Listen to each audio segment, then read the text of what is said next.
یکایک رات گئے یہ خبریں آنی شروع ہو گئی تھیں کہ کرغستان میں جو پاکستانی طلبہ ہیں وہ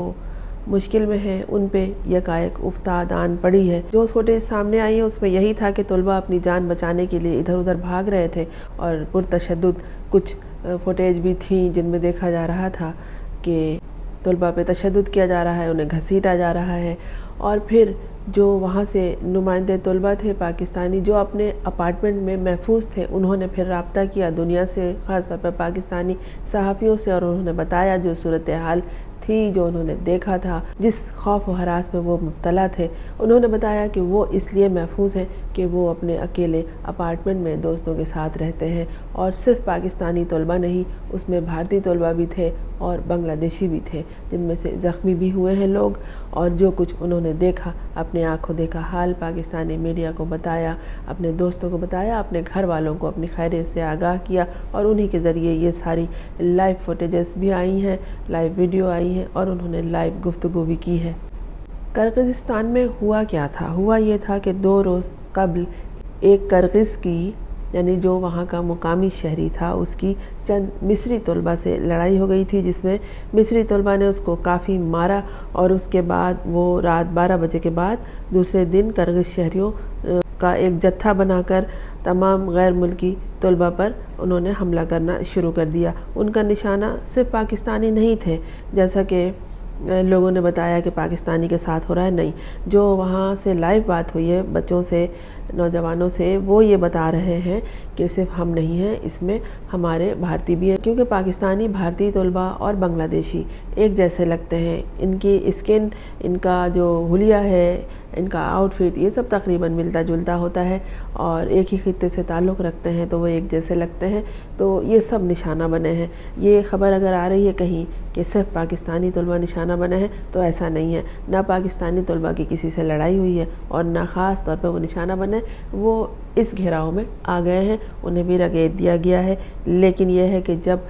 فتنہ کوئی پھوٹ پڑتا ہے، کہیں کوئی بلوہ ہو جاتا ہے، تو پھر کوئی کسی کو نہیں دیکھتا، کوئی بھی اس کے لپیٹے میں آ جاتا ہے، اور وہاں بھی یہی ہوا کہ پاکستانی، بھارتی، بنگلہ دیشی اور عرب طلبہ سمیت سب پہ ہی حملہ کیا گیا جو پڑھنے کے لیے وہاں گئے ہیں۔ خاص طور پر یہ اسٹوڈنٹ ہیں، یہ ہاسٹل میں رہتے ہیں، اور یہ وہاں رینٹ پر ذاتی طور پر اپارٹمنٹ لے کر بھی رہتے ہیں۔ خبریں آتے ہی یہ فوٹیج خاص طور پر پہلے آئی ہیں، اور ان کے آتے ہی جو پہلا سوال اٹھتا ہے کہ پاکستانیوں کا کیا حال ہے، پاکستانی طلبہ اور طالبات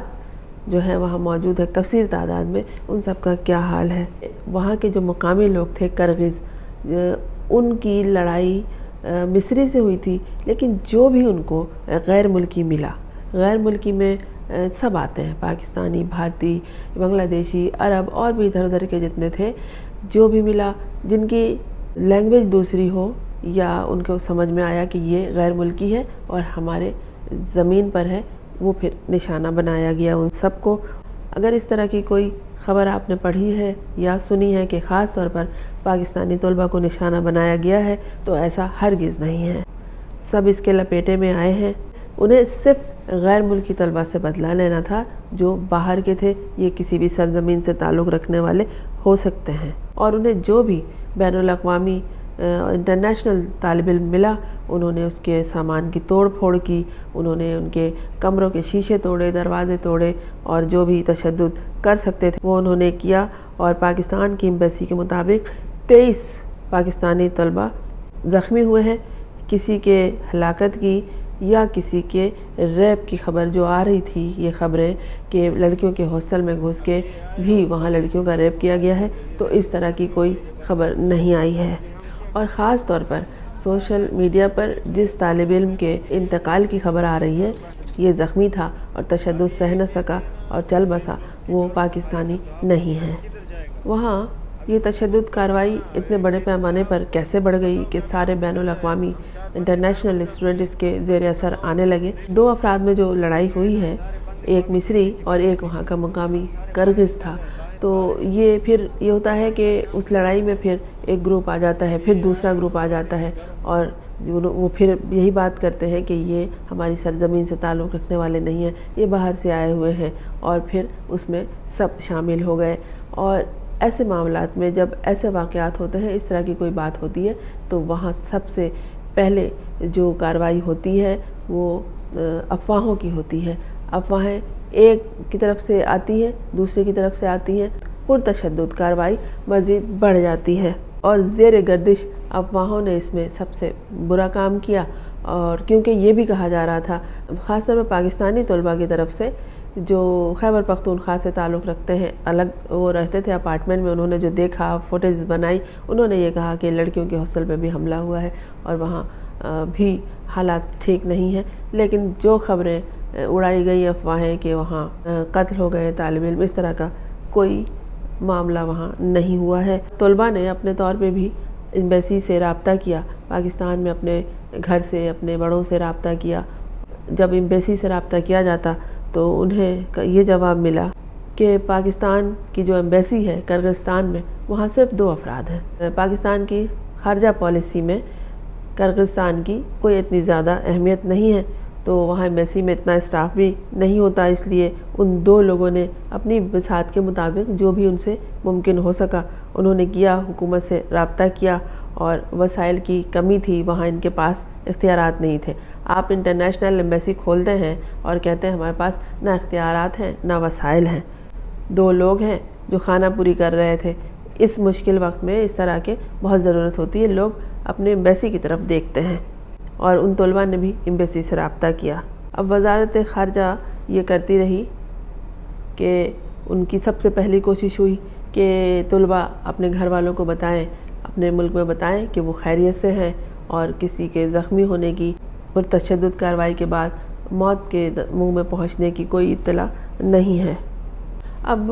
طلباء کا یہ کہنا تھا کہ جو وہاں کی فورس آئی ہے وہ سب کو انہوں نے پیچھے کی طرف دھکیلا ہے، تو ان کے حدود اربع میں سبھی آ گئے ہیں. اور اب یہ ہوا ہے کہ ہاسٹل خالی کرنے کے لیے کہہ دیا گیا ہے. اور وہ بچے، وہ طلباء جو اپنے طور پر اپارٹمنٹ لے کے رہ رہے ہیں، انہوں نے بھی یہ کہا ہے کہ ہم سے بھی کہا گیا ہے کہ اپارٹمنٹ خالی کر دو. اب تک جو تازہ ترین اطلاعات ہیں ان کے مطابق طلباء اپنا سامان سمیٹ رہے ہیں اور وہاں سے نکل رہے ہیں. خاص طور پر کرغز کا جو ایریا تھا وہ بشکیک تھا، وہاں سے ہی پاکستانی طلباء نے رابطہ کیا تھا. اور وہ بشکیک کی یہ صورتحال ہے، یہ پورے کرغز کا حال نہیں ہے. وہاں ہی طلباء کی بڑی تعداد، خاص طور پہ جو بات ہوئی ہے وہ MBBS کے طلباء سے ہوئی ہے فائنل ایئر کے، اور وہی بتا رہے تھے کہ وہ اس لیے محفوظ ہیں کہ وہ اپنے اپارٹمنٹ میں ہیں. لیکن اب انہیں بھی یہ کہا گیا ہے کہ فوری طور پر اپنا اپارٹمنٹ خالی کر دیں. کرغز کے جو نائب وزیر خارجہ ہیں انہوں نے یہ کہا ہے کہ کل کی جو پرتشدد کارروائی یہاں ہوئی ہے اس کے مجرموں کے خلاف قانونی کارروائی کریں گے. اور انہوں نے پاکستانی جو سفیر ہیں وہاں کے ایمبیسی میں، حسن زیغم، انہوں نے وہاں کے وزیر خارجہ سے بھی ملاقات کی ہے اور ان سے کہا ہے کہ فوری طور پر پاکستانی طلباء کو بشکیک میں تحفظ فراہم کریں. کرغزستان کے جو نائب وزیر خارجہ ہیں انہوں نے کہا ہے کہ بشکیک میں ہاسٹلز اور طلباء کو مقامی پولیس تحفظ فراہم کر رہی ہے. 14 طلباء کو ابتدائی طبی امداد فراہم کی گئی ہے، جس میں کچھ پاکستانی طلباء بھی شامل ہیں اور صرف ایک پاکستانی شہری ہے جو زیر علاج ہے. کرغز وزیر خارجہ نے یہ بھی بتایا کہ جو یہاں کے صدر ہیں کرغز کے، وہ خاص طور پر اس تمام معاملات کو دیکھ رہے ہیں اور مکمل طور پر قانونی کارروائی کی جائے گی. پاکستان کے وزیر خارجہ اسحاق ڈار ہیں، انہوں نے کہا ہے کہ بشکیک میں جو مقامی افراد کے حملے میں پاکستانی طلباء زخمی ہوئے ہیں، دفتر خارجہ ان کی خاص طور پر دیکھ بھال کرے، ان کی امداد کرے اور انہیں مکمل سپورٹ کرے.